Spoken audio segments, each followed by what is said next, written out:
एक समय की बात है। माधवपुर नाम का एक गांव था जहां के लोग बहुत सीधे और सरल थे। इसी गांव में मोहन नाम का व्यक्ति रहता था जो कि बहुत सरल स्वभाव का और एक सीधा साधा इंसान था। वह बहुत मेहनती और ईमानदार व्यक्ति था जो कि एक छोटा मोटा गरीब किसान था।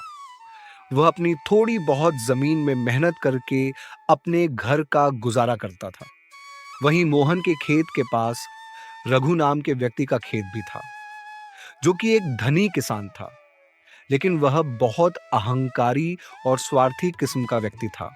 उसको अपनी संपत्ति का बहुत घमंड था। वह अपने धन के बलबूते पर गांव में सम्मान पाना चाहता था, लेकिन गांव के लोग उसकी स्वार्थी प्रवृत्ति से परिचित थे। वहीं मोहन अपनी ईमानदारी और मेहनत के लिए गांव में जाना जाता था और गांव के लोग भी उसका बहुत सम्मान करते थे। उसकी फसल भले ही कम होती थी, लेकिन वह अपने परिवार के साथ संतोषपूर्वक जीवन व्यतीत करता था।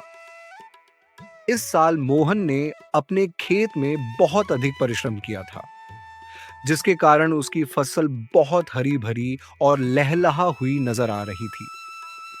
देखने से ही लग रहा था कि इस बार मोहन की फसल बहुत अच्छी होगी। मोहन की इस फसल को देखकर गांव के लोग उसकी मेहनत और परिश्रम की और भी प्रशंसा करने लगे, जिसे देख रघु के मन में ईर्ष्या जागने लगी और वह सोचने लगा कि कैसे एक गरीब किसान की फसल इतनी अच्छी हो सकती है और कैसे गांव के लोग मुझसे अधिक उसका सम्मान करते हैं, जबकि मेरे पास तो इतना अधिक धन है, उससे अधिक संसाधन और बड़े खेत हैं। उसके मन में मोहन के प्रति ईर्ष्या बढ़ी और उसने उसकी फसल को बर्बाद करने की योजना बनाई। एक रात जब पूरा गांव सो रहा था, वह चुपके से मोहन के खेत में गया और उसकी फसल को नष्ट करने के लिए उसके खेत में जहरीला कीटनाशक डाल दिया। अगली सुबह जब मोहन अपने खेत पर गया तो उसने देखा कि उसकी हरी भरी फसल मुरझा गई है।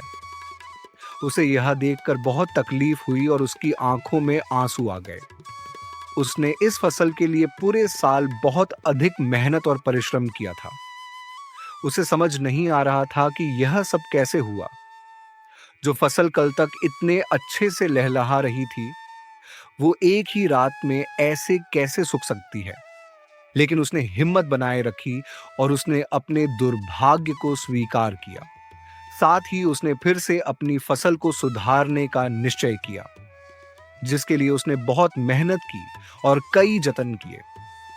उसने अपने पूरे खेत की फिर से सिंचाई भी की ताकि उसकी फसल फिर से हरी भरी हो सके। उसकी मेहनत रंग लाई और धीरे धीरे उसकी फसल ठीक होने लगी। उधर रघु अपने घर पे शांति से बैठा अपने इस कृत्य से बहुत खुश हो रहा था, लेकिन प्रकृति को यह अन्याय मंजूर नहीं था। मोहन के प्रयासों के चलते उसकी फसल तो कुछ दिनों में फिर से अच्छी हो गई, लेकिन रघु के खेत में कीटों का भारी प्रकोप हो गया, जिससे उसकी फसल पूरी तरीके से खराब हो गई, जैसे कि प्रकृति ने उसे उसके कर्मों का दंड दिया हो। जब कुछ दिनों बाद रघु का सच गांव वालों के सामने आया तो उन्होंने रघु को बुलाया और उसके इस कृत्य की निंदा की और कहा, रघु, तुमने अपनी ईर्ष्या के चलते एक गरीब व्यक्ति की फसल को नष्ट करने की कोशिश की, लेकिन प्रकृति ने तुम्हें तुम्हारे कर्मों का दंड दिया, जिससे तुम्हारी खुद की फसल पूरी तरह से बर्बाद हो गई। रघु, यह दुनिया कर्मों के आधार पर चलती है। जो जैसा बीज बोता है वो वैसा ही फल पाता है। जैसी करनी वैसी भरनी। तुमने बुराई बोई थी, जिसके फलस्वरूप तुम्हारे साथ भी बुरा ही हुआ। रघु को अपनी गलती का एहसास हुआ। उसने गांव वालों के सामने मोहन से माफी मांगी और ये वादा किया कि वह भविष्य में कभी किसी के साथ गलत नहीं करेगा। इस घटना से गांव वालों ने एक महत्वपूर्ण सबक सीखा कि हम जो भी कर्म करते हैं उसका फल हमें अवश्य मिलता है।